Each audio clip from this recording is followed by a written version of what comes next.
Hello everyone and welcome to another video. Now occasionally I'll buy a PC just because it's cheap with no real use or purpose for it. Today's example of that was this Dell GX280 system, an old PC that nobody wanted. With a low starting bid and seemingly no interest, I swooped in and possibly saved it from a life at the dump. The description was also very limited with no indication as to the specs inside, though you can probably tell there's no Ryzen 7 within this thing's walls. She's a sturdy old girl though, but what's inside? And what can we do with it? Naturally, the first thing to do was crack it open. At this point during filming I was still none the wiser, as I hadn't even tested it before taking it outside to the studio. Opening it up, and inside lay the aging components, crammed into this thing's solid Dell chassis, with the smell of dust leaking out into the atmosphere the more I lifted the lid. These old things were built with reliability and longevity in mind, for use in office and small business environments. On closer inspection, 2 sticks of 512MB DDR2 memory sat behind the old school blower style stock cooler, which made me hope for an XP installation when I fired it up. Above the memory sat mounted a 40GB SATA hard drive. It's crazy to think this once large capacity could now be consumed by a single game, though you don't have to worry about that with a PC like this. These components are powered by a custom form factor 160W power supply, so despite there actually being a PCI Express slot on the motherboard, not many cards would run comfortably.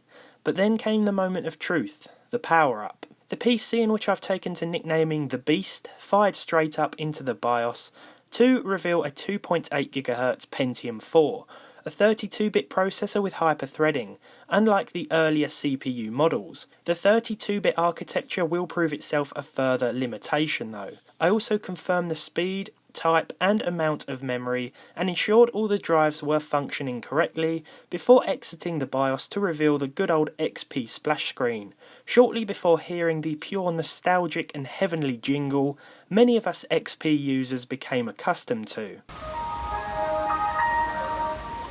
Boot up time? 24 seconds. It took another 5 minutes before the OS recognised my keyboard and mouse and automatically installed them, meaning I could then uninstall everything the previous owner had jammed it up with. Once it's warmed up, it's a lot smooth and it's jammed again. Giving it a few seconds to catch up, the machine then felt snappier than ever. So what's it like to use? Well, the first thing I did was open up some of the programs I used as a child before my school got internet. That of course was MS Paint. As you can see, I'm still somewhat of a master of the arts, creating this bad boy in just under a couple of minutes. I also tried a couple of things that I've become accustomed to as an adult and use in everyday life, but quickly realised the immediate limitations of the now obsolete XPOS, which combined with the aforementioned 32-bit processor doesn't give this thing the best fighting chance. Thankfully, Windows XP really made advances in the way we connected our devices to a PC, and setting up my Wi-Fi USB dongle was a disk-less process, meaning I was up and running on this thing they call the World Wide Web in minutes.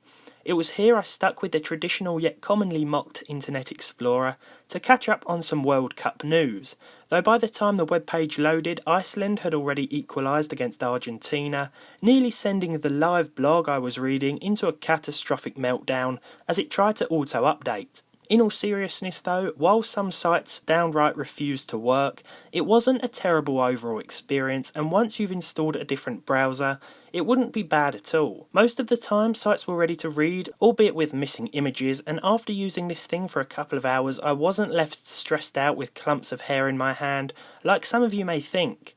And for general basic usage, this thing will still do alright on XP, but you have to remember this OS is now totally unsupported, and I can't imagine the system would be as quick on Vista or 7. Moving on, and you may think trying to game on a Pentium 4 PC with just 8MB of onboard video memory would be crazy, impossible, or maybe even insane. Did I ever tell you the definition of insanity?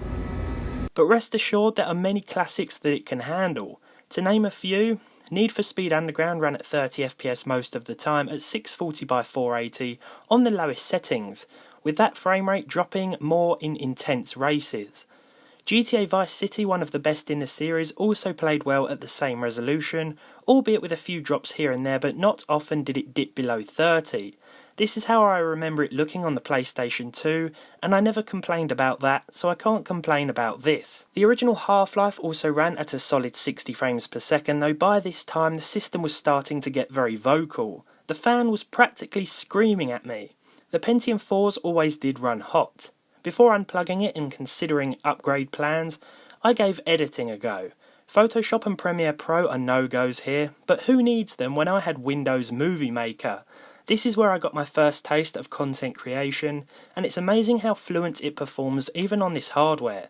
I'd love to say I made this video with it, but I'd be lying. I tell you what, maybe next time I'll do just that. So there we have it. Instead of buying a vending machine coffee, I spent the money on something better, depending on your opinion of course. Nonetheless, after what I'd estimate is at least 15 years of service, this old girl is still going very strong. I invite you guys to follow along on this journey of the Dell Optiplex. We're going to be doing a few different things to it. I'm going to even be trying to perhaps fit some sort of custom water cooler to it just for a laugh. I've never had any experience with anything like that in the past, but we'll try all sorts of different things with this aging machine.